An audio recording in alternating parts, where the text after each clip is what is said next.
Welcome to Super Movie Brothers. Let's start the show. This is a podcast on the Podfix Network. You can check out more shows like it at podfixnetwork.com.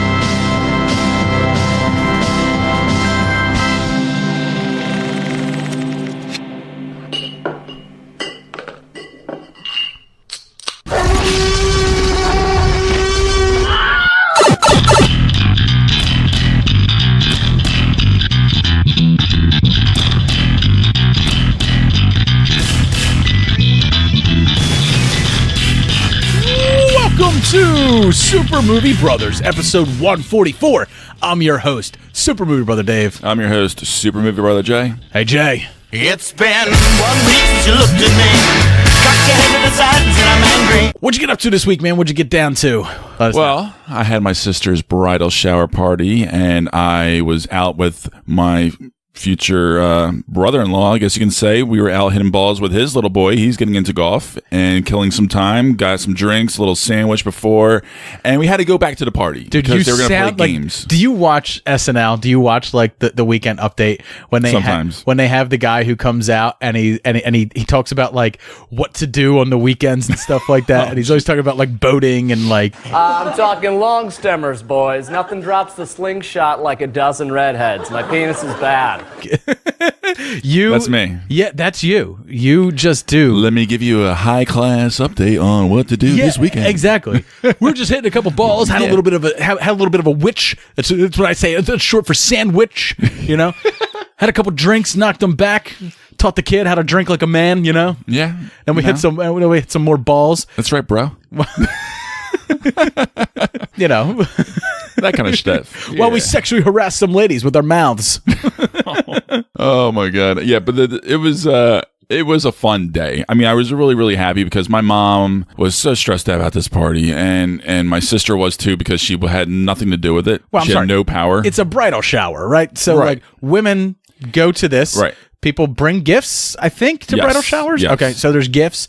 Are some of them like dildos and stuff like that, okay. where you're like, there's the lingerie. You're gonna wear it when he pops your cherry. Nah, that's like bachelor party stuff. Okay. No, because this is the thing. Because it's a destination wedding, there's a lot of people that went that were not going to be going to the wedding. Right, so it's kind of like a big deal because there was 60 people that were at her house. All right, but it's a bridal shower, so just keep the wine flowing. And everything's going to be fine. Unless you have one of those women that cries when they're drunk. I mean, there's men who cry when they're drunk, too. Unless you have one of who's going to drink too much wine and then get the weepies along with her wine. In which case, maybe that could have been me. Yeah.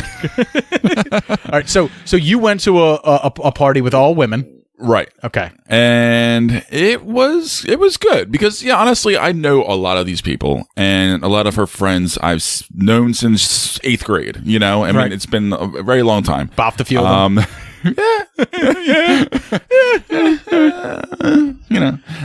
You still shaved down there? Is that what you say to them? Is that how you greet them? And it's like, hey, I haven't seen you in a while. You still shaved? Like, they got 3 kids now and you're married, but what's the C-section? What's going on in there? Let me see that C-section scar. Oh God, David. See, people think my head is like more dirtier than yours, but it's not. No, it's not. No, mine's. I'm a repressed married man. The microphones where I unleash the real Dave. But although I would say all this shit in front of my wife too. So tune into our Patreon episodes and become a member, and wait until you hear our episodes on there. Yeah, a lot more raunchy. So anyway, you proceeded to drink with all the ladies at the bridal shower. I decided to go and start off light. Good old Corona. Some Corona, little apps, little finger foods, little sandwiches, Sammys as I call them, little baby carrots, little Sammys as I call them, baby carrots. Oh man! So and a little bit of artichoke dip on top of them baby carrots. You know what I'm saying? And then proceeded to find out that there was like sangria mix, there was like mojito mix, there was this Cosmo mix. You're in trouble if you start mixing like all these different types of drinks together. You're in trouble. One of the girls ended up just pouring 20 Cosmo shots just to finish the fucking container and drank a whole glass of it. And then there was a full tea compartment thing. So my brother-in-law and I decided to drink Tito's and tea. for the rest of the whole goddamn night because it ended up being just all right. So my sister. So explain this. Brother-in-law and me. You're drinking hot tea with vodka in it. It's cold tea. All right. So it's iced tea. It's iced tea and vodka. Homemade iced tea. So basically, and vodka. Basically straight vodka. Because iced tea doesn't kill the flavor. That's like vodka and Gatorade. Like, what are you, 14? That's how they drink. That's funny that you said it because that's what my sister usually drinks in the house is like Tito's and Gatorade with a splash of Gatorade. And it's like these fucking alcoholics. But Tito's my and sister is the vodka equivalent of me with bourbon, you know? Tito's and tea just sounds like the whitest drink I've ever heard of. Yeah. Do you put a little mint leaf in it, you know, with a little lemon wedge? It needed something. Yeah. Believe me. But at that point, I don't know why. I was just so we were after the goss sesh, we had a little bit of Tito's and tea. It was kind of corny. I was just helping them out, drinking with our pinkies opening up their gifts. She's writing down who gave her what, this and that. And I was just kind of like the trash man helping out. The trash man, you know, crunkling up all the fucking wrapping paper, which is what all of her friends who you slept with and are no longer with refer to you as, the trash man. Exactly, may as well be. But I did look very dapper. Just looking dapper, my friend. Trey's dap. Dap King. Dap King Cole. I was very coordinated in my pink polo shirt, seersucker pants. You know. Seersucker. Oh yeah. Oh my god. Good. Oh yeah. When are you ever going to be able to get away with wearing something like that besides a golf course? It's definitely a bridal shower. Never. Not even on the golf course. Well, when you're 6'8" and you don't give a shit anymore because you're not getting laid and you're 35 years old and you got gray hair and you're going bald, it's all over. You're just completely it's different. all over. You're just completely different brand of man. So what you're telling me is you're peacocking. Seersucker in pink. You're peacocking. You're starting to. Yeah, but I don't brag about it. You're bragging about it right now. Well, I have a podcast. I got to, I don't know. I got to talk about it. Oh shit! I can't even top like any of that. Like what I do. I went to a fire at a friend's house and I drank while my kid ran around like a maniac, and then we played drunk Jenga. It was very much similar to my weekend before. I love drunk Jenga. I know. God, you always miss out on good shit. I know because you're too busy Tito's and teeing it. True. At the golf course. I feel like I have no friends anymore. Well, because all your friends are married. They're either really old or like they just don't go out anymore, or I'm not invited anymore. Because everyone grew up. And now you're stuck sitting there looking around like, dude, have you ever... I mean, you've seen kids. See, once I finally get a real girlfriend, maybe people will start inviting me out to things again. You've seen kids, right? You remember the end when like Casper wakes up and he's like, what happened? Oh, jeez. That's you. Yeah. This is your Casper moment. None of my friends go out anymore. They're all, they all have jobs and wives and kids and stuff. Yeah. And what happened? Houses. What happened? I don't know. Blink of an eye. Whatever happened with school? Weren't you going to school? Yeah. Well. Jay's like, I was not prepared for that. What is this, the interrogation? School was a tough transition. Yeah. Last semester was tough. And You're taking a semester off already. I really don't want to get into it. Maybe I'll get into it in the Patreon episode because there's factors and reasons why I did not go into the spring semester. I am still planning on going back in the fall. Fair enough. So this has gotten pretty sad. Let's get into what are you watching? What are you watching? What are we watching? He's trying to watch some illegal channel. Always watching. No, go past this part. In fact, never play this again. All right, Jay, what did you get down to watching this week? Anything good? Anything you'd like to tell people to check out?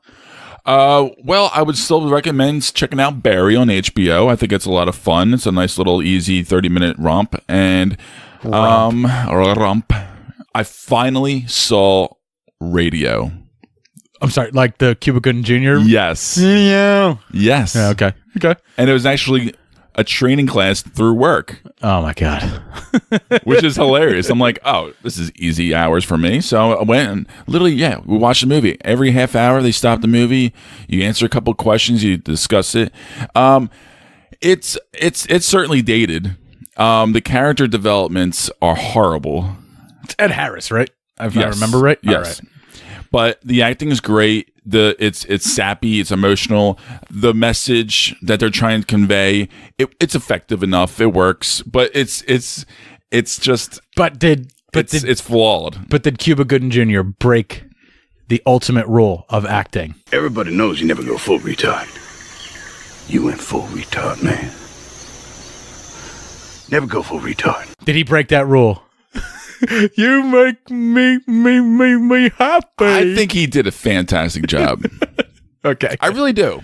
I really do. And the kicker for me was it's all a true story, and they show a decent amount of footage at the very end of the movie of the real radio and football coach that took him under the wing, and it's a beautiful message, and I thought it was really nice and refreshing, and I could not believe I never actually watched this movie yet.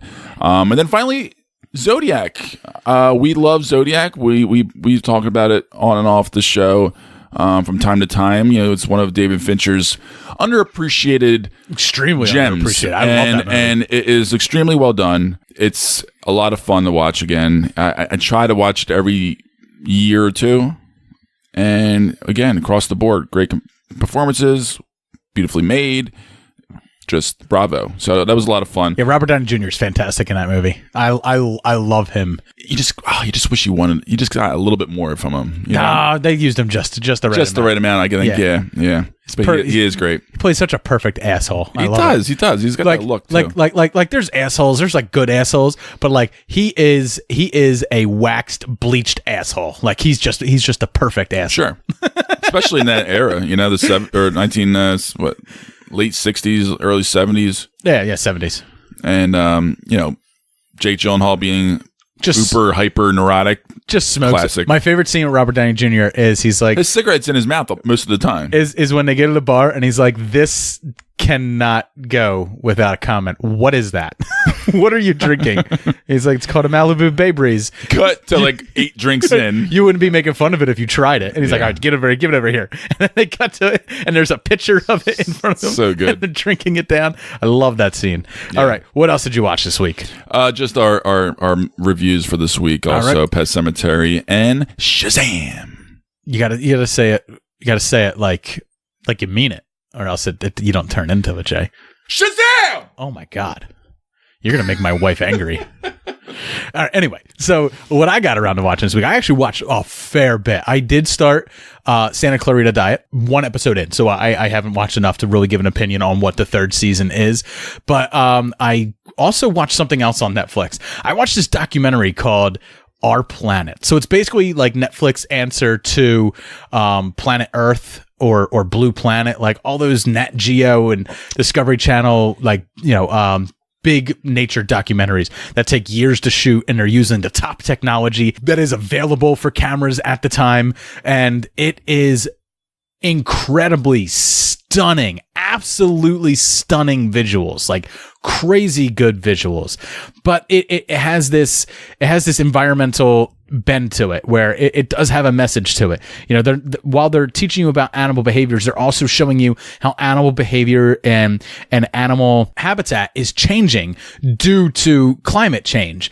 And it's actually catching a little bit of flack because there are scenes of walruses falling off of cliffs and dying. And what's going on is walruses generally will congregate and live on the ice floats. Well, the ice is melting. There aren't ice floats. So they're having to go to these rocky shores. These rocky shores aren't large enough to fit all of the walruses. So some of them are having to climb up these cliffs, and a walrus can barely see when it's out of water. So it's on top of an 80-foot cliff, and it's like, time to go into the water. Let me go down to the water, and just jumps off this 80-foot cliff and comes crashing down in just somewhat beautiful slow-mo, like the way they film it. Wow. Like if you ever see the Simpsons episode where Mulder and Scully show up and they make Homer like run on a treadmill. His jiggling is almost hypnotic. Yes. It's like a lava lamp. Like that's the way it looks, but it's haunting because they're dying in front of you. So people are getting like all upset over this filmed walruses dying, and people are like, how could you sit there and just film this and stuff like that? And rightfully so, the director for those scenes said, if it offends you, do something about it. Like that's the point of this documentary. Of course, yeah. If this offends you, go to ourplanet.com, do something about and learn how you can help the environment. Do something about it. And I kind of love that response. It reminds me of Jordan Peele's response, where like he kind of recently just said that he will continue to make movies with black leads. And some people took exception to that. Where like, isn't that like reverse racism? You know, you're only going to hire black actors for your, you know, to star in your movies and stuff like that. And he's like, right, but if you want, like, I don't want to make movies about white people because the movies I'm making, if I put white people in them, then I've seen those movies before.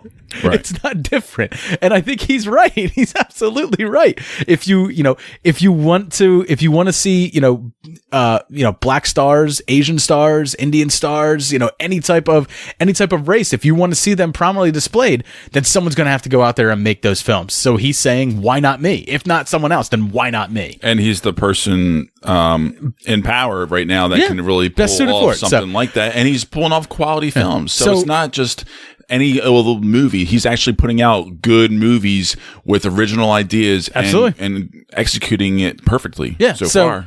so they're good movies, and I don't care whether it's black actors, white actors. So anyway, got really far away from our planet. But if you're into those like big spectacle nature documentaries, definitely check it out. I'm big into them. I watch all the Disney nature documentaries. A lot of these National Geographic, you know. It's hard for me to watch sometimes. I don't know.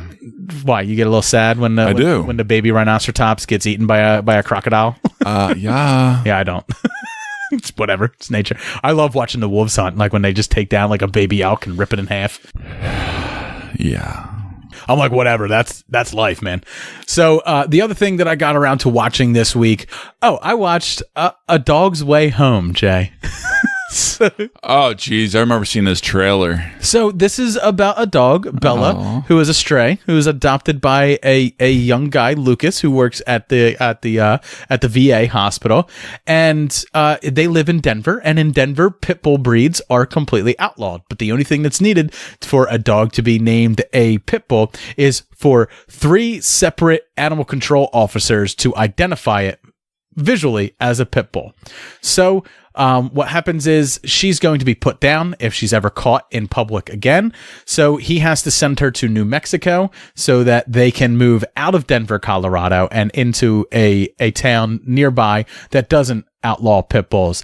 But she doesn't understand that Lucas will someday come back for her, and she runs away and travels from New Mexico back to her home in Denver, Colorado. And her journey takes her on a 2-year-long adventure. And it is one of those movies where like this is just like feel good to me. Like, you know, there was that Dog's Purpose movie that came out a couple years ago, but then there's like Homeward Bound. So I just love movies about dogs. I love dogs. I'm a huge dog lover.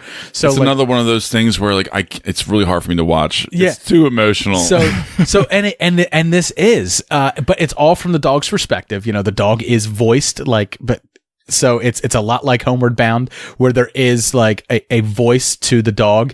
And I just, dude, I cried. I sobbed like a little baby.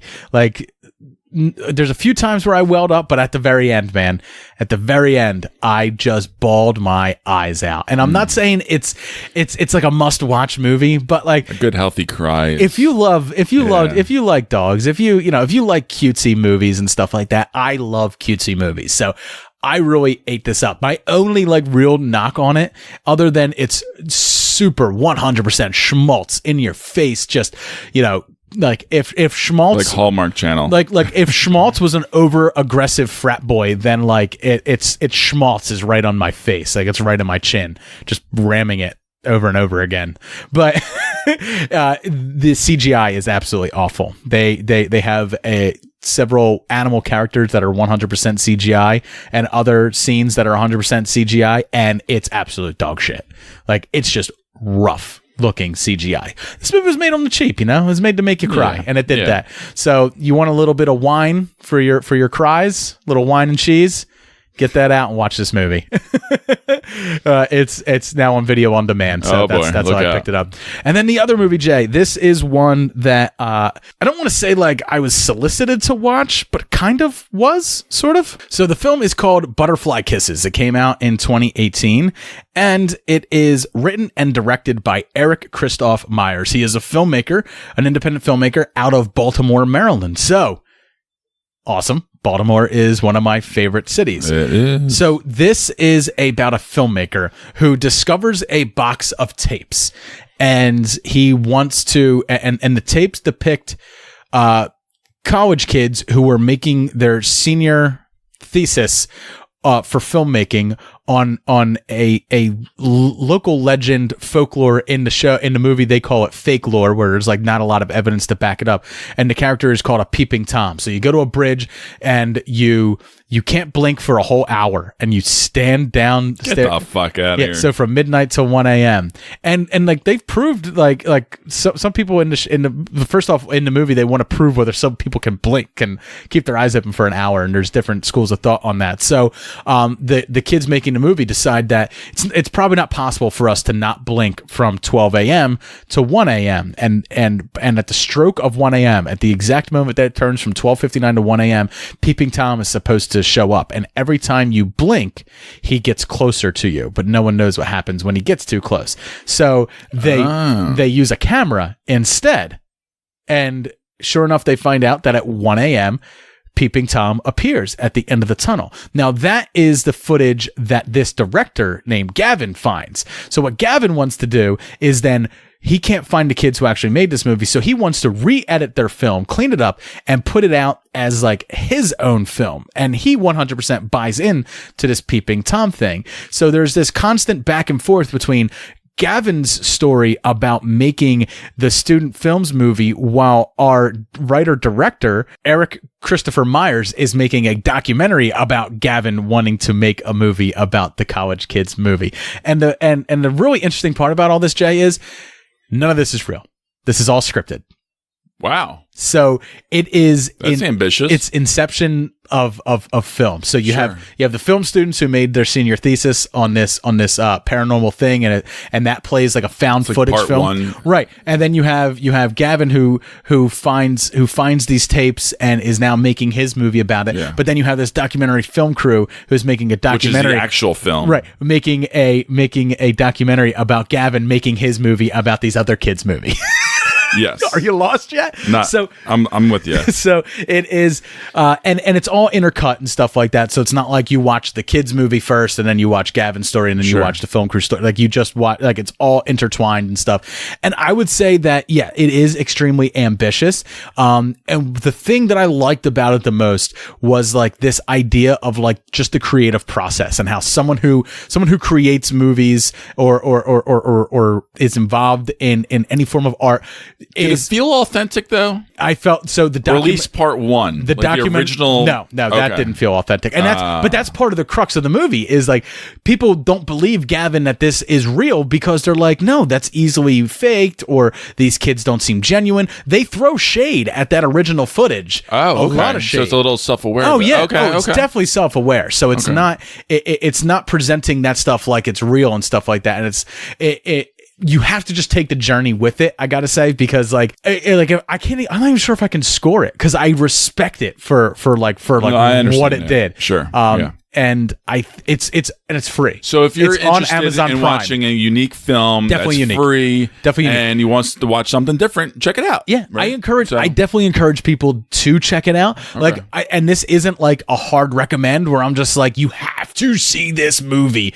But I'm telling you, like, it's one of those things like you watch it and you just kind of want to like discuss it with people because they bring up so many different topics like about like Gavin's journey and stuff like that, where people were basically calling him disingenuous because it would be disingenuous to take this footage that you think is proof of the paranormal, edit it, and then present it as your film for profit, right? Like, so it only behooves you to say that this is real footage, but there's no proof of that. So it kind of gets into like this, like the creative process, like where does it begin and end, like and what are the moralities, are there ethics involved in the creative process? Sure. There is some like deep, so I would love to, and I think this is a film that is for filmmakers. And what is this called again? Butterfly Kisses. And Butterfly Kisses. And it's on Amazon Prime, so you can check it out. If you are a Prime subscriber, you can check it out for free. I really encourage everyone to check it out. I'm not going to give it a score. I'm not like reviewing it, but I am encouraging people, especially people who create, who even if you run a podcast or you do photography or you are a filmmaker, I think there's something about the creative process that is inside of this film that warrants a lot of discussion. So definitely check it out. All right, Jay, let's head over and let's get into our 5-minute-ish review for Pet Semetary.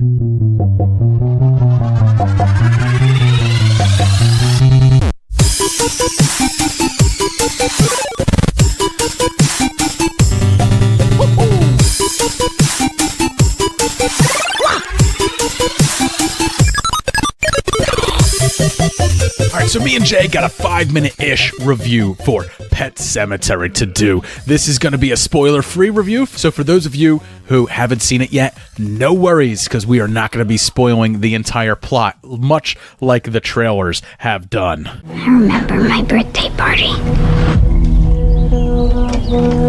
Church was out on the road.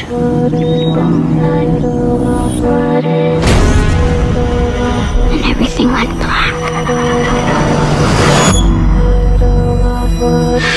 It's okay now. Are you back? Back from where?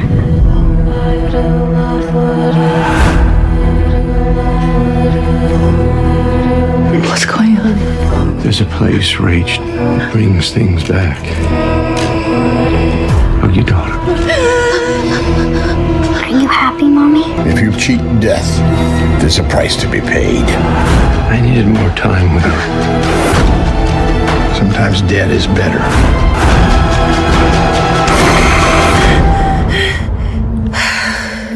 All right, so the synopsis for Pet Semetary goes like this. Got to get my trailer voice ready. Dr. Lewis Creed wants to spend more time with his family, so he moves to a remote town in Maine to get away from the big city of Boston. What Dr. Creed didn't know was that his neighbor, a crusty old man named Judd, shows him a way to be with his family forever, for better or worse, living or dead. Dun, dun, dun. Sometimes dead's better. All right, man. So, Pet Semetary, man. This movie was... I was extremely excited for it. I actually went to go see this before I saw Shazam because I was extremely excited for this movie. I do like the original one from the 80s, the 1989 one. I do think that one is flawed only in the fact that it was kind of limited to the way films were made at the time. It's very of its time. Yeah, it's especially now dated. after this movie. I don't think many people are going to go and revisit the older one. Right. So I was looking forward to this movie based on several different factors, based on the fact that it was an update to a story that I liked. I loved the book as well. I'm a huge Stephen King fan, and then also I like the actors who were in it. You know, yeah, it was an effective trailer. It had a lot of buzz coming into it. Yeah, so. and Jason Clarke and John Lithgow, I really enjoy them, and they're nothing bad to report about either of them in this movie either. You know, they're both pretty serviceable. I thought John Lithgow, he's not like some revelation in it, but he plays the role of Judd really well. I don't know if he played it as well as the original guy did, Herman Munster from the Munsters, because he just doesn't have that cadence to his voice, and that's like what I really expected from Judd. But one of the things that like kind of really bothered me about this movie is that it does have a twist, in that this story doesn't go exactly like the original story went. It does try its hand at a different ending that the original and the book didn't necessarily go with. It kind of takes it a little bit further and explains what happens. But I think in this day and age, I think it was effective. I think it was ominous too. I don't think it was effective at all. I don't think the ending was effective at all. No. So, but one of the things that I don't like is that the trailer kind of spoils the twist. In the original one, it was Gage who died, and in this one, it's not Gage. Well, and the trailer even said, the trailer we played said, "Hug your daughter, Rachel." So but it also took a long time to get to that point. So it did take a little while to get there. And the way I was describing this movie was, it was extremely good at building tension, just tension stacking on top of tension, and then it would break the tension a little bit with jump scares and stuff like that. But it continued building tension right up until the last 20 minutes of the movie, and then this deck of cards that they built, this house of cards, it all comes crashing down, and I find the ending extremely lackluster. honestly. Like when I was watching it, especially the where the movie ends and how the movie ends, I was like, I'm just not down. I actually like the way the original one ended better. I thought that was what you've never seen the original one, so you have right. So I'm a little curious about that, but that's I think what I was curious about with your take was I thought it was an unexpected ending. Because it was kind of, like you said, it was a very serviceable movie. Yeah. It was fine. Performances were fine. I thought the beginning was a little too long. But after things were going, I was with it. I was with it. But for a horror movie, like, I will say this, the atmosphere was like on point. Like yes, that. Very good job with that. Appropriately creepy. The score was really good along with it. It's just, it just wasn't. Yeah, towards the very end, I kind of just went along with it, and I was surprised that, like I said, it was just a very surprising, bleak, ominous kind of ending that was not a stereotypical ending, I thought, and I thought it had a little bit of balls to it to go that route. But I don't know. I had no perspective because I don't know the book. Yeah, I never watched the original, and for me, it was just like, huh. And then I just kind of moved on. But it's not a memorable movie. It's not a movie that I'm going to watch and go seek out. Because, what I'm wondering, because of maybe that fact, unless there's a sequel. That's what I'm wondering. Did they do this ending to set up a sequel? It's possible. Like, were they hoping that this was going to be another It, and they could possibly have a Pet Semetary Chapter 2? Like, is that something that they were hoping they for? They leave that kind of open ended with that. They do 100%. And for me, like just watching this, the thing that I was really impressed with was the wife, Rachel. We know from the original one that she had some demons in her closet. She had some sort of post-traumatic stress that involved her sister Zelda and the sickness that she had, and also the accident that befell Zelda and stuff like that. It haunts her, and those to me were first off, in the original, they were the most haunting things, the most haunting images in my mind. Yeah, that was pretty bad. Yeah. Oof. Yeah. But in this movie, I thought they actually did the Zelda scenes and her reaction to them and her post-traumatic stress from them far better in this movie than they did in the original one.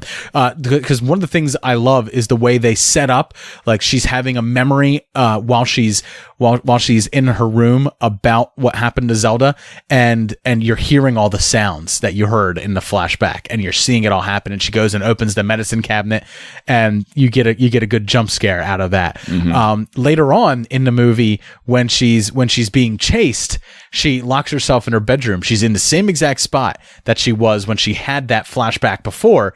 And the sounds are happening again, and it's all happening again. And in her mind, she's thinking, this is a psychotic moment. I'm having my psychosis. And she goes inside herself and tries to get rid of it. And then, of course, so I thought that was a good callback. There's things that they call back to that I really like. And I thought that they did well. One of the things that I didn't really like was the jogger, who is kind of like his spirit guide in it. They really downplayed that. It was a much more prominent character, much more prominent figure in the original one and in the book. And here he was just kind of there as like an ominous spectral warning that gets ignored. And then he gets regulated to the side. But I ultimately for atmosphere and for the acting, it's good. Yeah. But I think certain character choices were off. Oh, dude, this movie that bothered me a little bit. Shit for developing its characters. Yeah. Why do I feel for Judd? I know nothing about Judd other than he loves the little girl. That's all I know about Judd. And he had a wife named Norma who died. I didn't have time. There was not enough time spent developing Louis Creed's relationship with Judd, like they did in the book and like they did in the original movie. Like you feel for Judd because Judd is this sweet old man. In this, John Lithgow kind of came off as a little creepy, and I kept waiting for like a ball to drop, and I'm like, what a twist! He was behind it the whole time. But I'm wondering if that was the filmmaker's fault for the way they crafted the film or the takes that they chose to use in the movie, because I was getting that little feel of the creepy vibe. Yeah. And I don't think that was intended. Yeah. And let's face it, anyone can climb that deadfall that's back there. Like, no one can climb it. Oh, I know all the footholes. I'll get over it. And it's like, everyone knows the footholes. It's pretty easy to get over. But anyway, yeah, those are the two things that really stand out to me. I thought the character development was pretty shit for the most part. And I really just didn't like the ending, but I was with it with the atmosphere and stuff like that. And I think as far as horror movie goes, this is a pretty good example of a modern horror movie. I don't think it's a stellar example. You know, it's no Us. You know, it kind of, I wonder, would my score be higher if this movie came out before Us? You know, like would I think? But I don't think so. No, I even think back to It, and like it was just so stellar. Like it was really, really good. And this is good, man. It's not worth going to the theaters for, though, for sure. No. I don't think it's worth. No. I don't think it's worth your dollars. So, Jay, what is your score for Pet Semetary? B-. We're right on target. B-.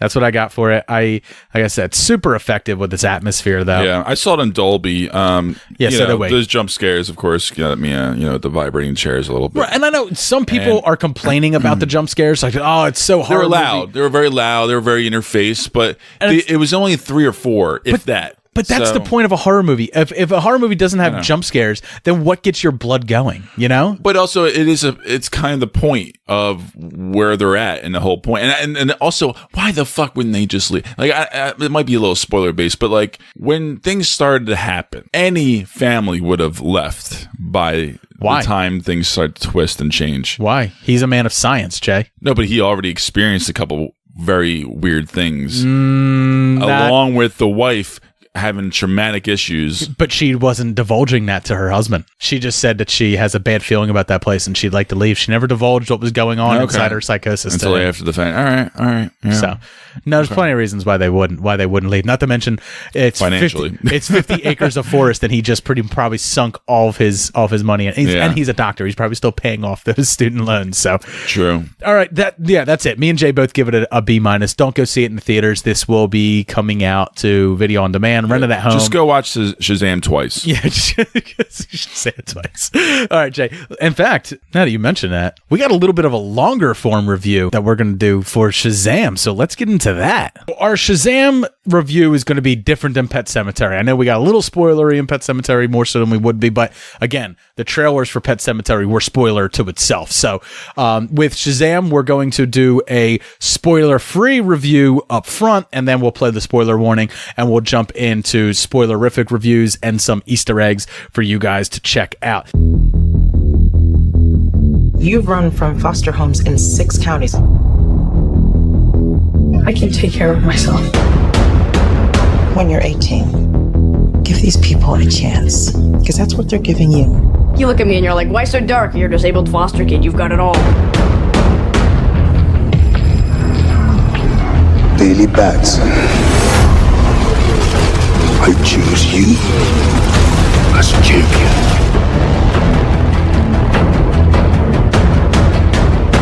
Say my name so my powers may flow through you. But I don't know your name, sir. Shazam. Are you for real? Say, okay!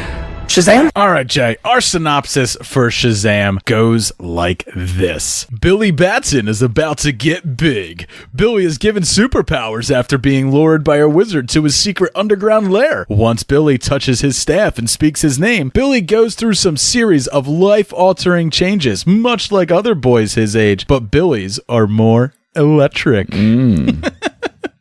All right, man. So, spoiler-free review. What did you think of Shazam, the latest from DC in their modern movies? And I would say their most ambitious, where like they really, I feel like they really just let these film creators just go off the leash. I think so. Yeah. I think they did a surprisingly effective job with being dark. I mean, they're keeping in the darker realms with like DCU films previously with the Snyders, but it completely surprised me with the heart of the film, with the family, the foster family, taking them under his wings and the other kids that live there. That was my favorite dynamic of the movie, I think, for the most part, throughout, and what's going to hold up, I think, over time as well, because, you know, the foster parents, I think that just made their careers. They're fantastic. You say dark, I say grounded, where like it has these bombastic like comedy moments, big superhero action, and a lot of like the opening of the movie fun. was very dark. It was very bleak. It was, but I know they're setting up the villain, right? But that's also like I said, like that's the stuff that grounds it, and it allows the levity that exists in the film to elevate higher and be the levity that it is, because because all this stuff that you're saying is dark and gritty and so much like the Nolan universe. Swear to me, it's none of that's there. Like because I'm feeling like you're describing it in a way that it isn't. Like, I didn't catch any of that at all. I did. See, like, that's what, and maybe because it opened the movie with that. I would say it kind of opened up and stayed with me for a little longer than I would say I thought, or I realized, because going into it, I thought it was going to be a little lighter. It is. It eventually got to that point, and it's so much fun. And I had a blast with this movie. It was easily one of my favorite films in the superhero genre, I think, of recent time. So it's directed by David F. Sandberg, and he has directed horror movies prior to this. He did Lights Out back in 2016, and he also directed Annabelle Creation back in 2017. So again, like this is kind of like what DC is doing, like Marvel was doing. They're picking up people who are on the ground floor, and they're getting to work with a big budget blockbuster, with a big time studio. And I gotta say, man, for some reason, horror movie directors make extremely good directors when you bring them into the superhero realm. It's also written by Henry Gayden. Now, if you don't know who Henry Gayden is, he is the screenwriter behind Spider-Man 3 and Earth to Echo. Not a lot of writing credits to his name, man. I wonder if there was a lot of improv going on in this movie. Zach Levi is a funny guy, but I don't know if he's that funny. But I gotta say, man, Zachary Levi as Shazam was absolutely fantastic. It is perfect. But the breakaway star in this, hands down, has to be Jack Dillon. Thank you. Yes, I 100% agree. I did not like Asher Angel all that much. I thought he was a little too one note. He's okay. And wouldn't. But and Mark Strong as the villain is also okay. Very serviceable. Yeah, he's okay. But man, yeah. Zachary Levi and Jack Dillon are absolutely fantastic. And I mean, it makes sense because those are the two people that we spend the most time with in the film. And there's a spoiler with Mr. Freddy later on that I think was a beautiful surprise, and I had a lot of fun with that. Oh yeah, Dave knows what I'm talking about.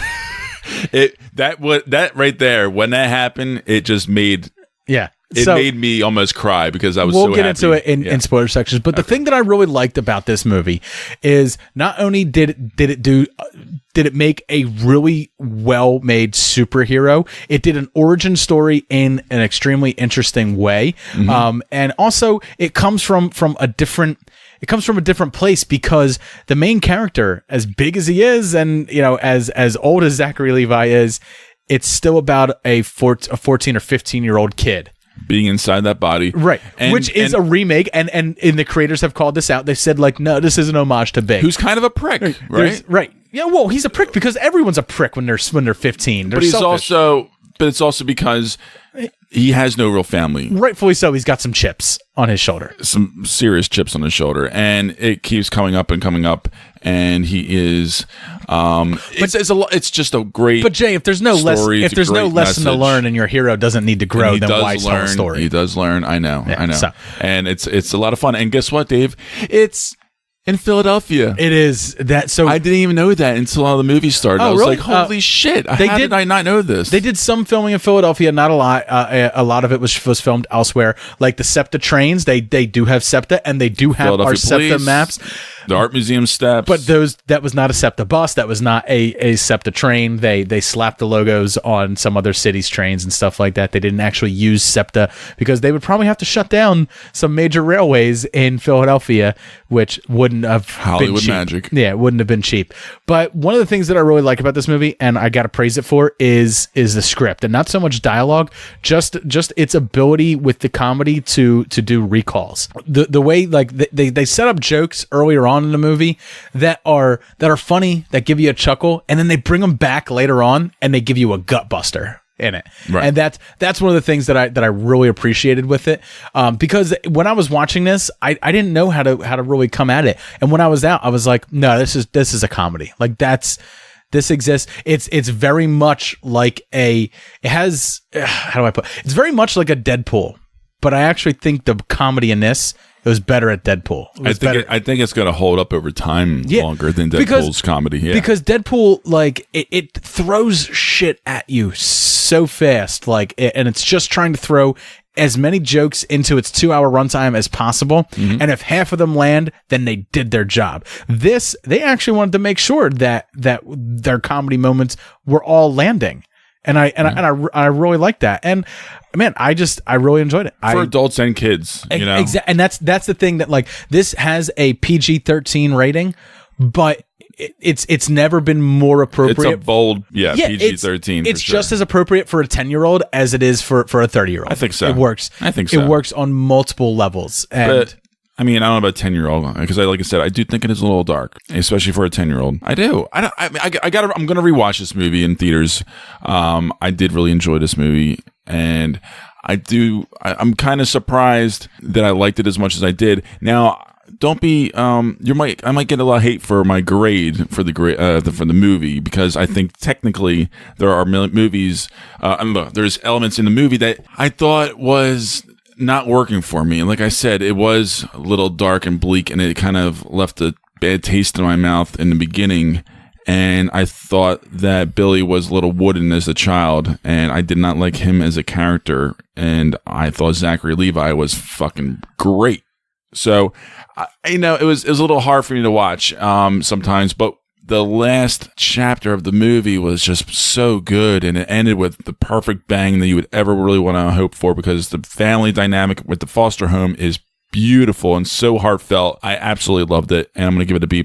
I don't think that's that harsh. I think it's probably a little low compared to other reviews, but that's not too harsh. Mine is an A.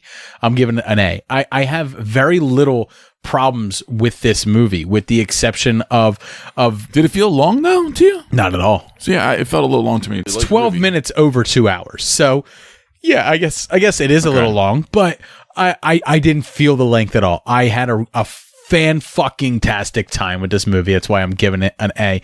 I mean, my only knock on it is really I wasn't crazy about the sins, about the 7 deadly sins, and the way that they were like really portrayed.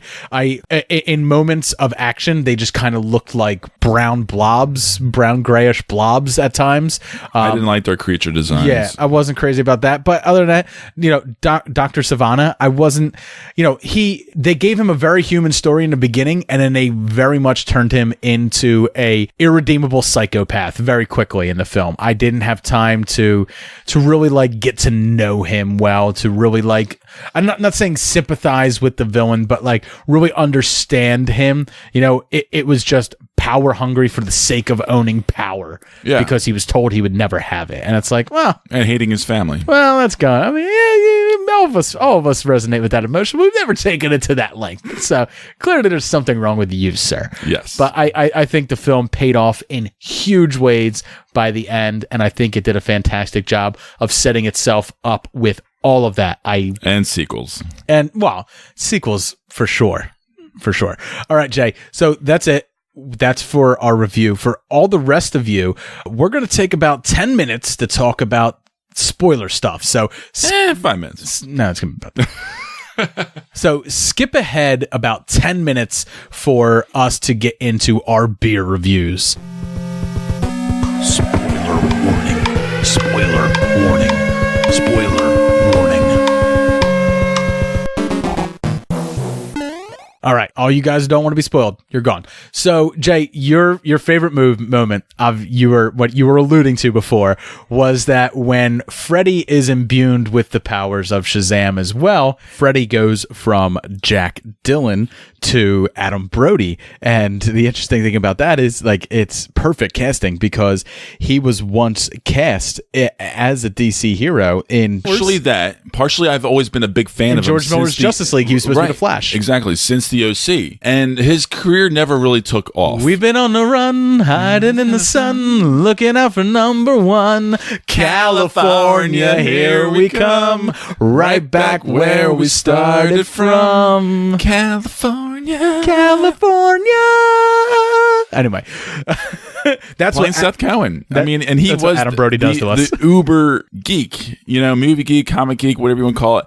And for him to finally get a superhero role, right, that was worthy of him as a person, as an actor, as brief as it was, but also just as a character as well in the movie, is fantastic. So it is perfect casting. Also cameo by Megan Good here, who plays the Shazam version, right? Of Darla. Yeah, Darla. So I love, which is adorable. I mean, Megan Good, she rescues Santa and then whispers, "I've been a really good girl this year."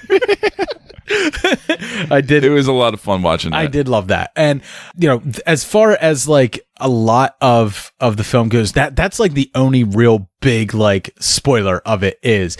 It's like, I mean, that he gets the powers of Shazam, he's going to have to learn some lessons and stuff like that. But the big reveal is when he's able to share his power with his 5 foster siblings and they all become versions of Shazam, and that goes into the comics. Like Mary in the comics was known as Mary Marvel. So a little bit of backstory. He used to be called Captain Marvel. I know there's another Captain Marvel movie that came out a couple weeks ago that people are still talking about, made billions of dollars and all that. But that actually wasn't the original Captain Marvel. Captain Marvel was originally called Captain Marvelous. He was written by, I believe it was Wiz Comics, that was eventually sued and then absorbed into DC Comics. He didn't have a comic until the 1970s. By the time that happened, Captain Marvel already existed in Marvel, so they had to call the comic Shazam, but he was still referred to as Captain Marvel in the comics back when they did the DC New 52 starting in 2011. The character was called Shazam, the story was called Shazam, and this movie is a direct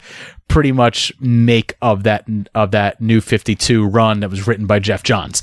Yeah. There you go. Beat for beat. Even the main villain in that was Dr. Savannah, along with Black Adam, Jay. So little bit of like thinking here. Billy Batson is 1, right? So 7 sins, 7 wizards. 7 wizards, 7 people could share the power. He shared the power. There's only 6 of them though, Jay. So who's the 7th? That's what I was thinking. Black Adam. Oh my God. That's what I was thinking. I was thinking that's how they're going to do it. But in the original comic, the Black Adam was part of that. But I wonder who's going to look bigger on screen, Shazam or The Rock. But pretty much beat for beat, this was that Jeff Johns run, and I think they did it fantastically when they really brought this to screen. And that Jeff Johns run is pretty much like, as far as I'm concerned, it's pretty much a definitive run on Shazam. It's really the modern version of him, and it's the version this film draws heavily from, and it's also, I would say, probably my favorite version, at least. I'm not going to say the best. I don't want to trounce 80 years of history with the character, but it's probably the best one that I can think of for it. But beat for beat, that was it. Now the Black Adam movie, where's Black Adam? Was he in the end credits? He was not. Mm-mm. There was that was I want to say it's a disappointment for me, but I get it from Warner Brothers' standpoint. Black Adam's going to have his own movie. So if he's going to have his own movie, don't waste This is a long-term plan. Yeah. They're banking on this. So The Rock was cast as Black Adam, was announced as being Black Adam 10 years ago almost. 10? A long fucking time ago, Jay. Back when the DC like 3 or 4. Back when the DCEU started, like right around the time like Man of Steel was being released and Batman v Superman Dawn of Justice, like in between that time, like they announced that he was going to be Black Adam. It seems like forever, and we've still yet to see him put the outfit on or even show up on screen. But and I was waiting for that moment, and I don't want to say like I'm disappointed in the movie for not doing it. I'm disappointed that I didn't get it, but that's not a knock on the movie for not doing it. I think Warner Brothers really wasn't 100% confident with this performing well. That's exactly what I was thinking. I was like, well, they're not going to waste... Because if they were, they would have had that tease. Also, remember, not that they were making this movie on a budget, but they were trying to bring this in under a budget of other DC movies. Yeah. Warner Brothers, we know with the Joker coming out, they are trying to make movies with more of a budget that speak to a They're trying to bring back mid-range budgets again. Yeah, exactly. Where they don't want to blow their wad and lose their money like they did 3 or 4 times over already. They've had some successes, they've had some misses. This one was only $80 million, and I say only as if like that's not bigger than most budgets. Before a superhero movie, that's kind low. Of unheard of. That's low. Yeah. So marketing was skimp at first, and I think like they've really amped it up to a really smart way. Like I love the marketing for this movie where he's on a cell phone blowing a bubble. Like what says like I'm a kid in adult pants more than that. So, but as far as Black Adam goes, you have to pay The Rock a lot of money to appear, even probably in a cameo role. Putting him in here would have cost them. It might have jumped that budget up to $90 million. Very easily. Yeah, who knows? But really, I think Jay, they didn't even give Henry Cavill a cameo. I know. How about that? Just the S. Just him being there. That was kind of fun, though. It was funny. That was funny. It was funny. I didn't need the face. What would have been funnier is if he sat down and it was Henry Cavill and he had the mustache. Oh my God. But he may be out of contract. That's genius. He may be out of contract now. So to get him back in, they might have to put him to a new contract or pay him a lot of money to be here. So again, budget saving. And then that I think that confirmed that he's out. That other credit scene, the mid-credit scene. Right. Did that have you wondering what was going on? Yeah, I had to look it up, and lo and behold, he's like one of the bigger nemesis for SHAZAM. That's right, yeah. And I don't get it. I just don't. It looked stupid. It was CGI like caterpillar or something. So that is Mr. Mind, and he's appearing to him much in the way that Amazing Spider-Man, someone appears in the jail cell to start like the Sinister Six. It kind of felt like that. But Mr. Mind is the leader of the Monster Society of Evil, who is kind of like these big bads for Captain Marvel. And but he is a little inchworm, pretty much, who has psychic capabilities and stuff. So he's the one that puts together and the Monster Society of Evil, and in that society in some of the remakes have been Dr. Sivana and Black Adam. So it's a way to tie it into there. But one of the things that I thought was really cool is that Mr. Mind is actually in this movie more than you think, Jay. He's in a jar in the background in all of the scenes inside the wizard's lair, and he's released when Sivana throws Captain Marvel into the chairs and he breaks the glass that's there, but we never got a close-up of it, so we never saw the little inchworm, but that's where he is. So there's a little bit extra. So he was held like prisoner. Well, yeah, he's he's also a villain for the Wizards. Yeah. Okay. The Wizards protect the 7 realms of magic, and he is a criminal of the 7 realms of magic. So and we got to see a little bit of the realms when they were bouncing back and forth through the doors and stuff like that. But yeah, those are some of the Easter eggs that you can find in this movie. This movie is filled with them. A lot of the nicknames that Freddy came up for Captain Marvel were actually names that were used for Captain Marvel at different times. So not Captain Sparkle Fingers. That was not one of them. Oh man, so that's gonna do it. They had a good time with running different kind of names out there. It was so funny. It was good. It was funny. It was good. It was so good. This is hands down, I think, my favorite DC EU movie so far. Yeah, it's safe to say. Yeah. And that's with Wonder Woman in the running too. Like I like this more than Wonder Woman. Yeah, and I do too. Definitely more than Aquaman for sure. Because I was not a huge. I know a lot of people. Aquaman has a lot of fans out there, and it's. Oh, I'm not one. I was not crazy about it. But all right, Jay, it wasn't as bad as I thought it was going to be. That's going to do it for our SHAZAM review. Let's head over and let's get into our beers.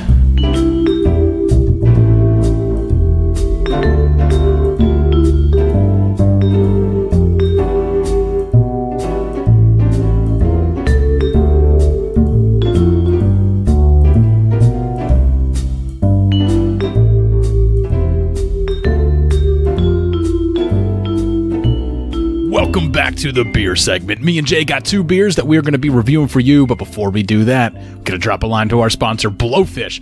Blowfish is the only FDA-approved hangover cure. What it is, 2 tablets that you drop into 8 to 12 ounces of water, drink that shit down, and your hangover starts to feel better. So, if you crashed your sister's bridal shower and you were drinking Tito's and tea and got real shit-faced and had a whopping of a hangover come Monday morning, then you're going to want to reach into your medicine cabinet and pull out that Blowfish that you got on a discount by going to 4hangovers.com using the promo code SMBFISH to get your 15% off Tito's and tea.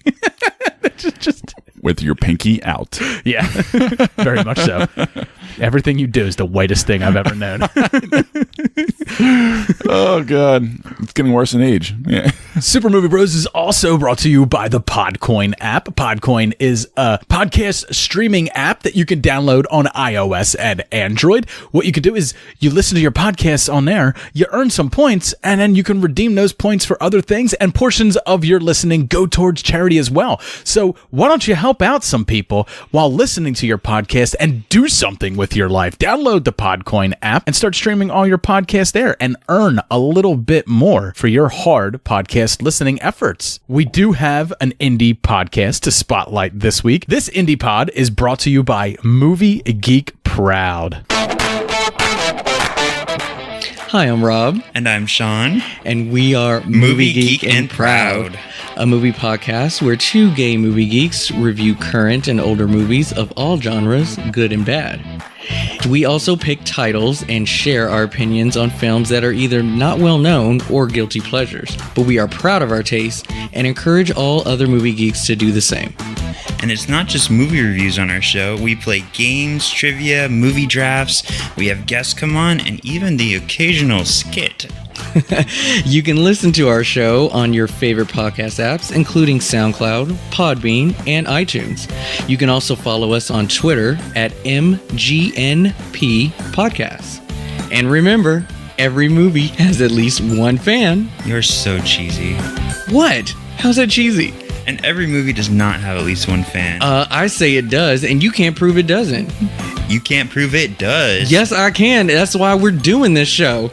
It's like every time you want to start with me, I don't understand. No, you yes, can't. You can. I'm telling you, they always have to do. You always do this. Movie Geek and Proud, a new episode every Wednesday.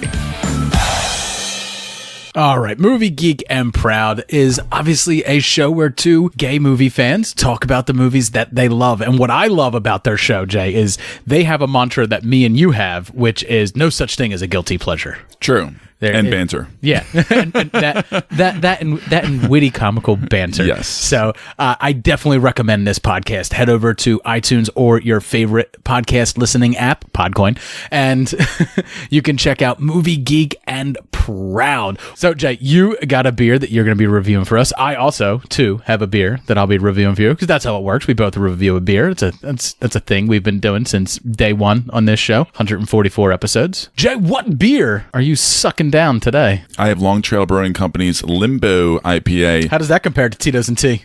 A lot more refreshing, I think, right now. Since I'm more of a sober mind now. Yeah. 7.6 alcohol by volume, 80 IPUs. I think this one has a lot of different kind of flavors going on to it. It has a really odd, refreshing, bold taste with a lot of pine, a lot of hop, and it does leave your mouth with a nice, clean finish. It's really refreshing. It's just a solid IPA. It's a flavor that I feel like I haven't had in a while. I bet you wish women described you in such a way. Oh my God, do I ever? Leaves your mouth feeling fresh and clean. Hooking up with Jay. There's a revelation. There's a lot of flavors that I've never had before. It doesn't taste like a bad oyster. I'm talking about what they would say about you.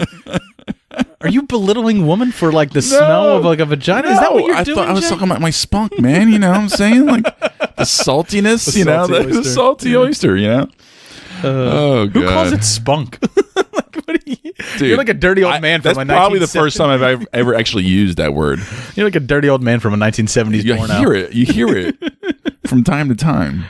but it's not my choice of words. But you just used it right now. I know. There's another. You know what's a funnier word? Milk. I've never heard it called as milk. I mean, I heard an Australian woman. Splooge my milk all over now. It's terrible. It's terrible. I heard an Australian woman describe like sex with a guy once, and she was talking about how boring the sex is. So she looked at him, and the word she used was, "Have you slimed yet?" I think I might have heard that before. Have you slimed yet? Yeah. It's just refer to jism as slime. There's a lot of random words out but that gives a whole new meaning, like when you watch Ghostbusters.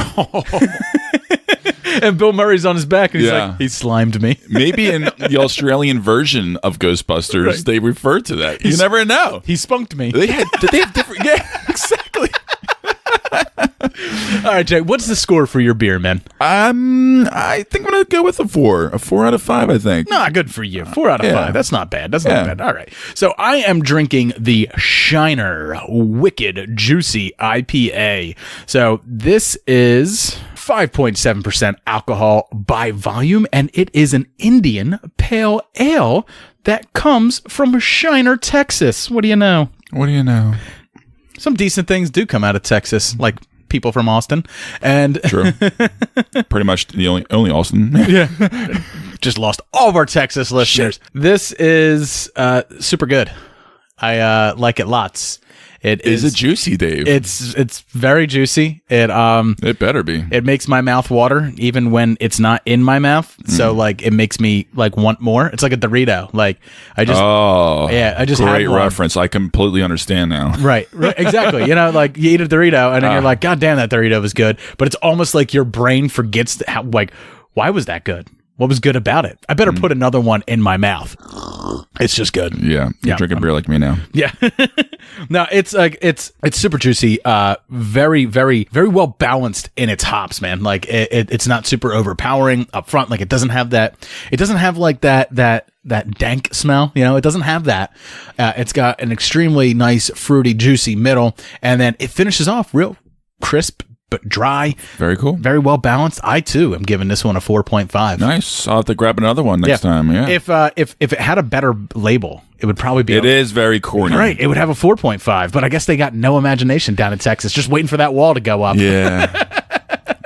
That's the one thing that made me kind of a little, I was like, really? I'm like, I like the word juicy on the label. Obviously, juicy IPAs are a lot of fun. Yeah. But this one, a little uninspired. Your girl's described as juicy as well, right?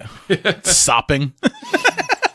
Not too wet. No, that's a word that always bothers me when someone says the word. I don't want a leaky faucet, Dave.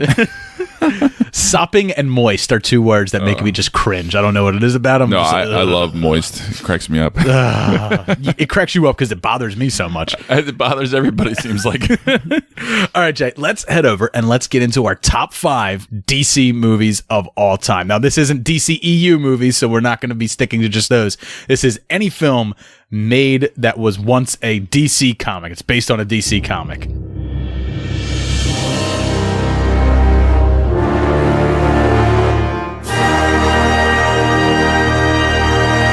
Rubber baby bumpy buggers, rubber baby bumpy buggers. Let's do this. All right, Jay, it's time to get into our top 5. We're doing our top 5 DC films of all time. So we're not just sticking it to the DCEU. This is going to be all DC films that are based on DC comics that have come out ever. We can go from Batman 1966 all the way up to and including Shazam, should you want to. However, we all know you. A History of Violence is 100% on your list. Jay, what is your number 5 DC movie? It's actually Shazam. His name is Captain Sparklefingers. No, it's not. That's not my name. This might be a little surprising after our previous review. Yeah, because you give it a B. B plus. Wait, it's not getting into Harvard with those grades. I do think in rewatching it will actually hold up, and it's so much fun. I'm not gonna lie, I toyed with putting this on my list. And I do think that it's found the right marriage of dark tones and light tones, hope, family, humor, action, and just original content that you're not going to see in any other feature in DC probably anytime soon. Fair enough. Don't beat a dead horse. We already talked about this enough. I know. But I'm excited for the future in this franchise. Less is more. All right, Jay. My number 5, V for Vendetta. It is to Madame Justice that I dedicate this concerto in honor of the holiday she seems to have taken from these parts, and in recognition of the impostor that stands in her stead. Tell me, do you know what day it is, Evie? November the 4th. Not anymore.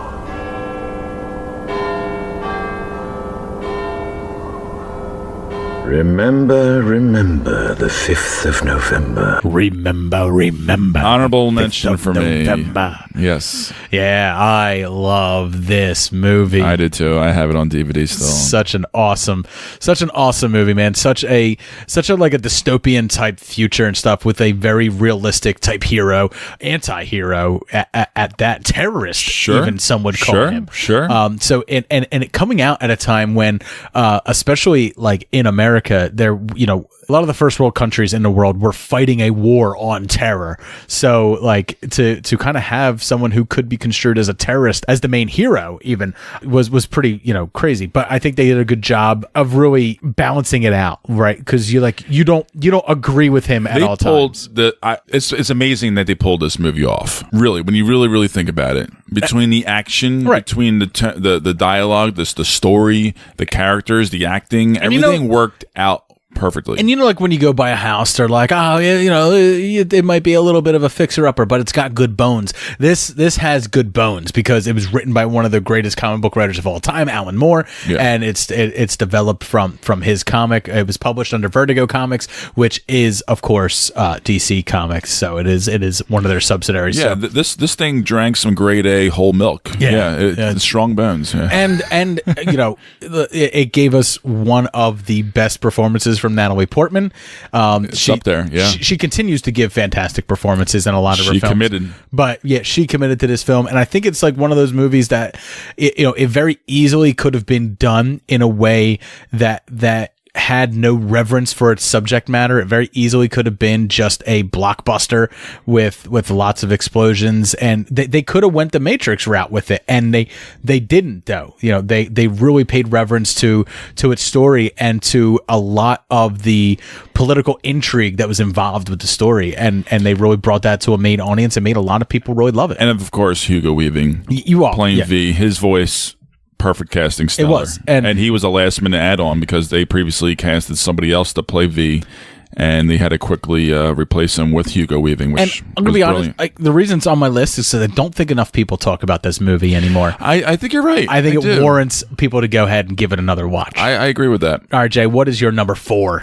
It is History of Violence. I knew it was on your list. It's surprisingly low, though. Why don't you ask Tom and ask him how come he's so good at killing people?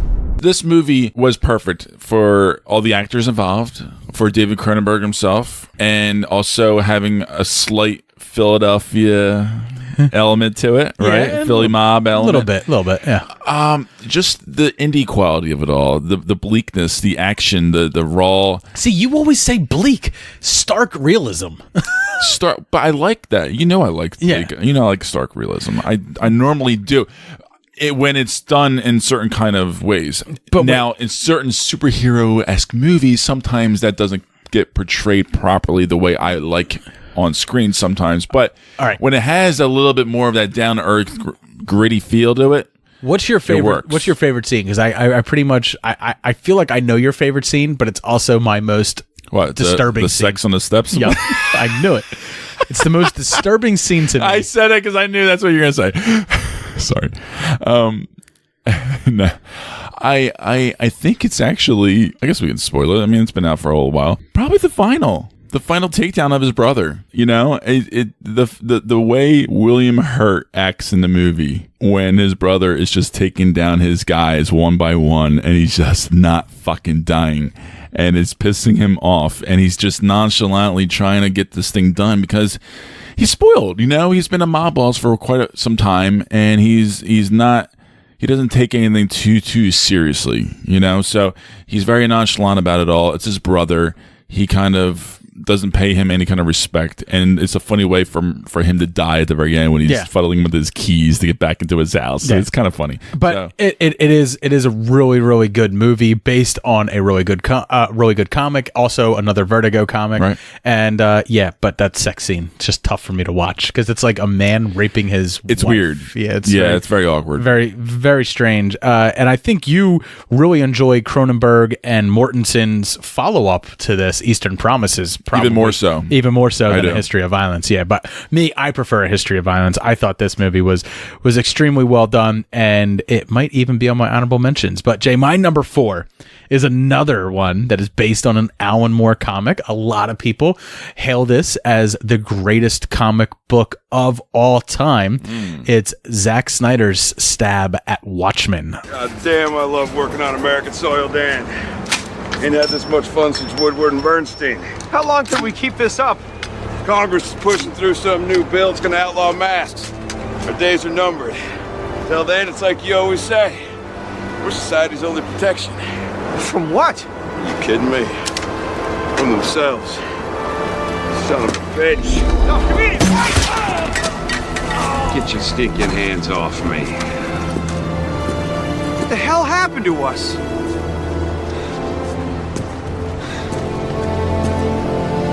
What happened to the American dream? What happened to the American dream? It came true. I know a lot of people don't like this movie. For me, Watchmen is one of my favorite comic book movies of all time.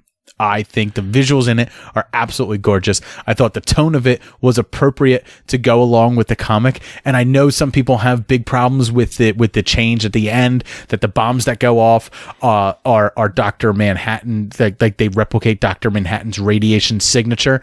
And instead of it being giant monsters that were created by Ozymandias to look like an alien attack.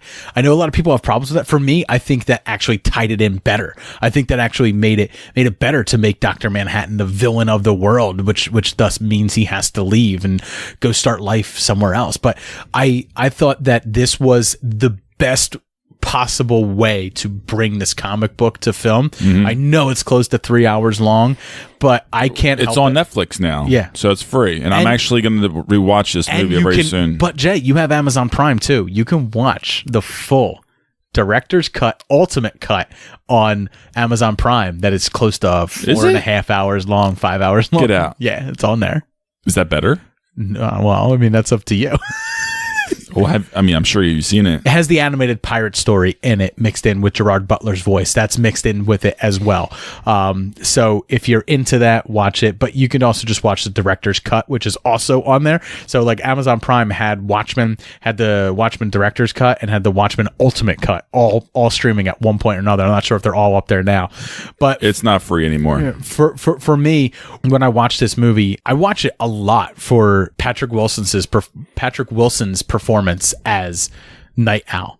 I've always loved the character in the comics, and I thought he was the perfect viewpoint because he was a human, right? And he's an aging human. He has a paunch and stuff like that, and I always loved that, and I thought Patrick Wilson just perfectly portrayed that here in this movie. I thought he did a fantastic job. Yeah. And it's one of the reasons I always go back to it, and I think I just rewatched it probably about a month or two ago, and man, it still holds up. I absolutely love it. All right, Jay, what is your number 3? Also has a banger sex scene in it too.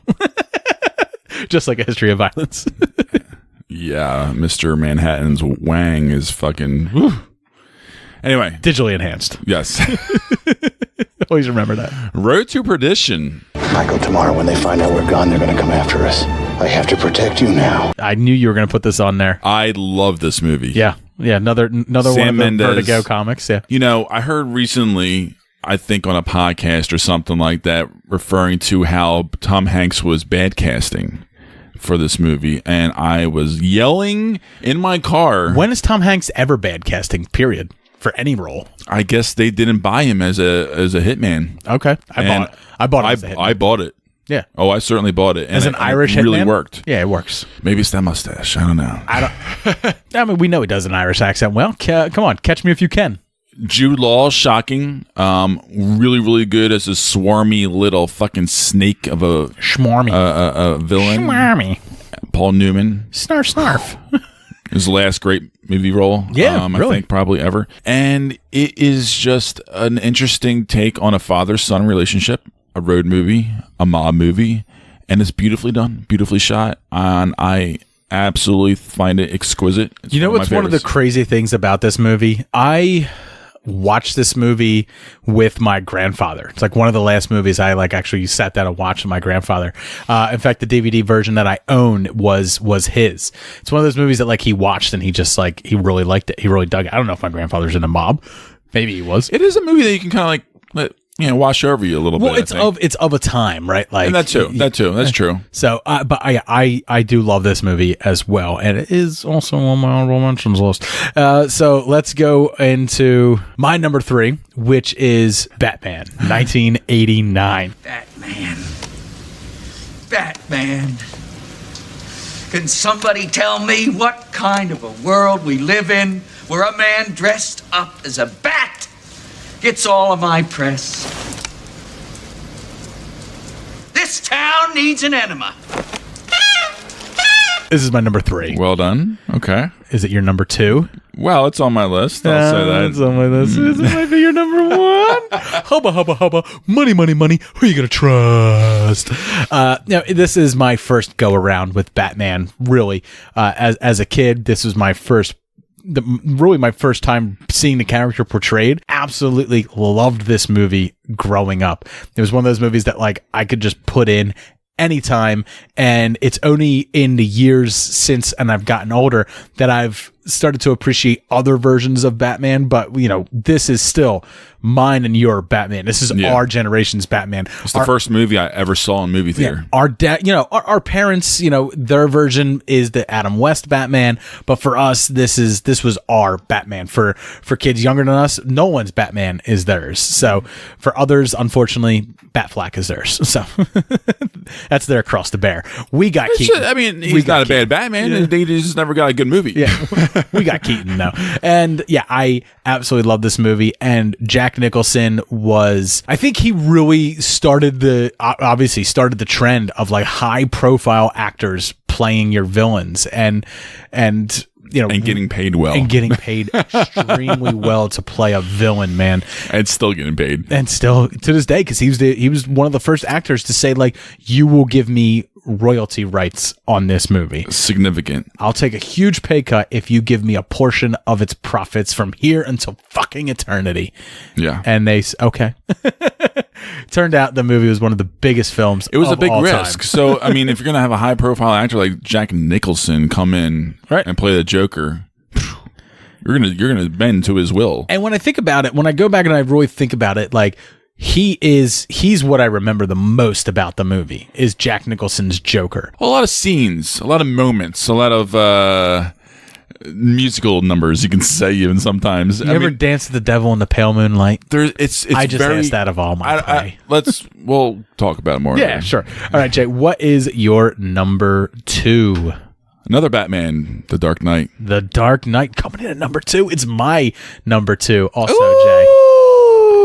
Fans of the show are now immediately knowing what my number 1 is. You let Dent take your place.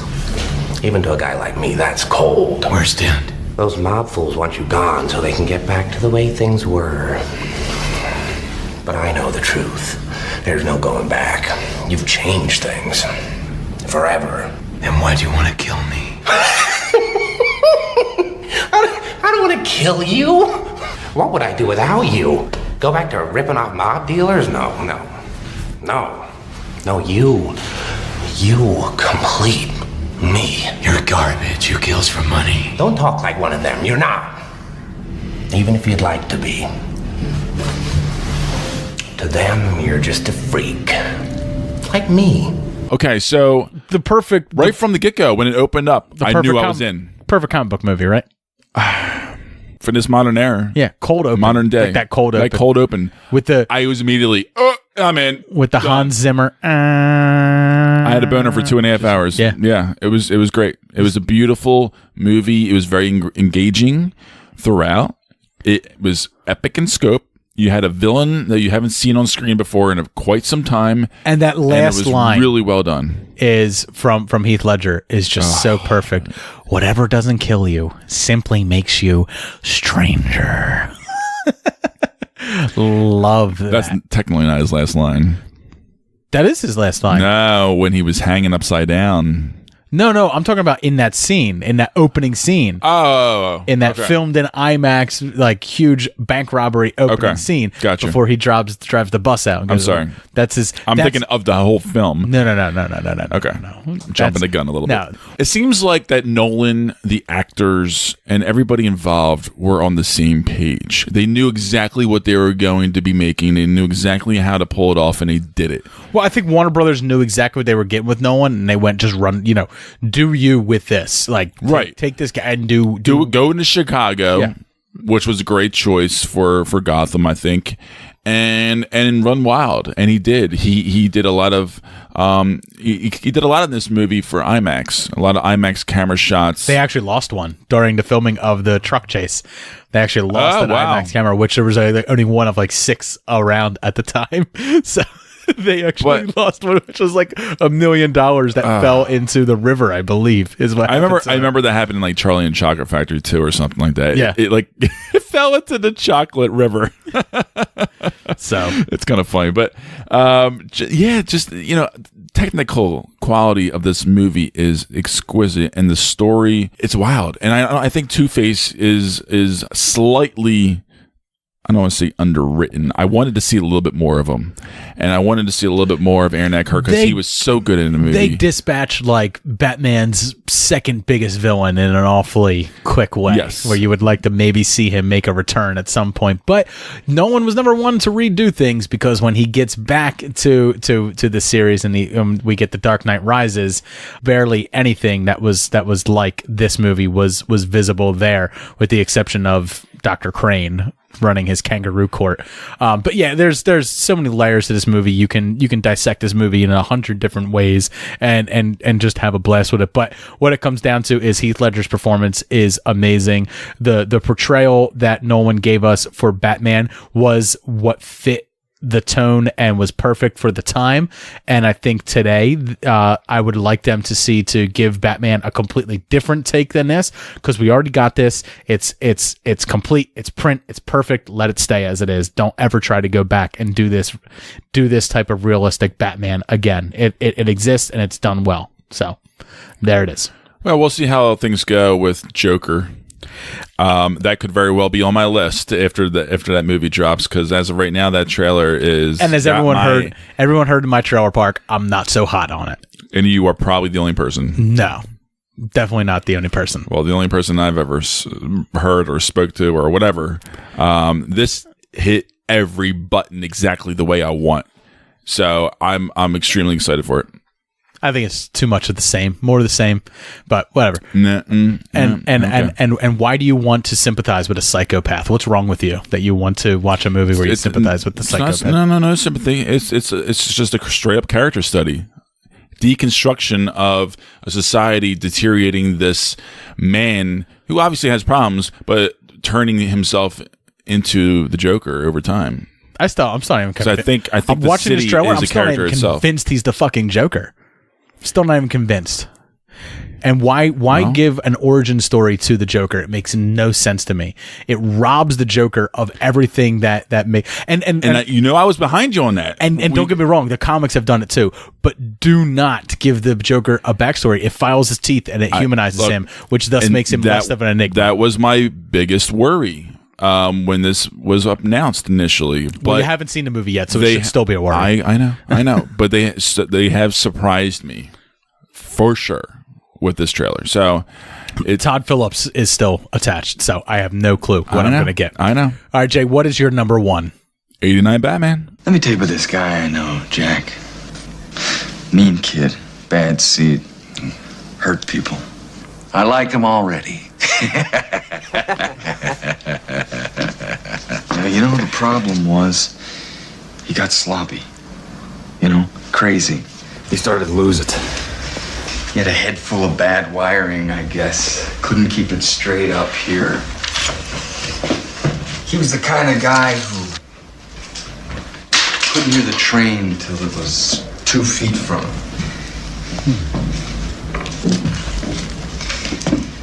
You know what happened to this guy, Jack? Well, made mistakes. And then he had us. Lights out! Now you want to get nuts! Come on! Let's get nuts. Tell me something, my friend. You ever dance with the devil in the pale moonlight? What? I always ask that of all my prey. I just like the sound of it. Nostalgia, man. I can't help it. It's my movie. It's my Batman movie. I adore this thing to pieces. I've seen it so many times. I think I still have it coated in dust in some kind of basement box on tape in my parents' house. And Keaton, obviously, Kim Basinger, Burton, the Burtonisms, the production design of the movie was fantastic. One of my favorite moments with Kim Basinger is, how much do you weigh? 115 pounds? Yeah. Like the look he gives her, it's just like, he looks her up and down. He's like, it's like, right, $125, whatever. And it gets, but it comes back, right? The singer, you know. So it's chock full of fun to be had, and it kickstarted the whole superhero genre again. I guess you could say again, but in this 100% again, because there was the 66 Batman, which was huge. There was but in the modern era, Superman in film in 78, which was huge, and when that came out. So yes, I would say for that early 90s through the mid and late 90s run, yeah. So obviously this movie has some dated qualities to it for sure. Yeah. But again, like I said, it holds up for me because this was my movie, and I'm sure someone who, like, for example, you know, my nephew coming up as a kid watching that movie, he might not get anything from it. Oh, I could never show this movie to my daughter because she'll hate it. She'll hate it, and I'll be like, "But it's so good," and she'll be like, "Nah, it's kind of cheesy." And I was like, "You know what? That's what we used to say about the '60s Batman." So, yeah, maybe. So it definitely holds up for me. I always will still love it. And Jack Nicholson, I appreciate what he did. I mean, he went for it, and I thought it was very memorable. I'll say this: it was the last Tim Burton movie that I truly loved. Which is the last? Yeah, I said loved. It doesn't mean I didn't like. I do love Edward Scissorhands. I don't love Edward Scissorhands. And Ed Wood. We got a movie cocktail where I talk about that. When I don't love Edward Scissorhands, and I don't. Ooh, I do. Yeah. And I certainly don't. I do really enjoy Ed Wood. But anyway, we all know my problems with Burton. It's I know. That's my cross to bear. But anyway, Jay, my number one, for all the same reasons that 89 Batman's your number one. It's your Batman. I get that. It's partly my Batman too, but in the end, my Batman is always Kevin Conroy. It's always been created by Bruce Timm, and Mark Hamill is my Joker. Batman Mask of the Phantasm is my number one DC movie ever made. That's it. That's what I want to see. A nice big smile. What makes it's a great movie. I know. What makes it so perfect is that it is, to me, just the perfect embodiment of that comic book version of Batman. It fits in the aesthetic of Batman that I relate to the most. It fits in with the detective aspect of Batman, the vigilante aspect of Batman, you know, the dark tones, the Art Deco, just it is Batman to me. And it was just so perfect. It is the best example of how good Batman the Animated Series is. And for anyone who still has not seen it, how do you listen to this show and have not watched Batman Mask of the Phantasm, with how much it comes up, with how much I push for people to watch it if you haven't? It's just so perfectly Batman to me. Jay, we got some honorable mentions to go through real quick. Do you have any honorable mentions? Well, that one was as well, V for Vendetta, and, you know, a couple other movies you mentioned on your list I thought were close. I mean, I'm looking forward to watching Watchmen again, to revisit that and see how much that hold up for me. Mine are Shazam, which if this, so my honorable mentions are always the completion of like a top 10 list. Orders, aren't given, but Shazam would definitely be there. A History of Violence, like I said, Man of Steel. Oh, yes. So Zack Snyder's other superhero movie that I still really enjoy is Man of Steel. It has flaws, and I do have problems with it, like crossing guard Pa Kent when he's like, "No, son," the tornado takes him away. I hate that moment, but there's so much more to really like in that movie. More time goes away from that movie, the more you appreciate what. The more you can appreciate what you get there. Yeah, Superman, 1978, the Richard Donner film that kind of was the real first big budget comic book movie that came out. Love that movie, especially with Marlon Brando. I got enough of the making, Superman. I'm gonna send it off to Earth. You're gonna go there, and you're gonna be the champion. You're gonna do great things. I foresee this for you, Kal-El. I ask of this of you, my only begotten son.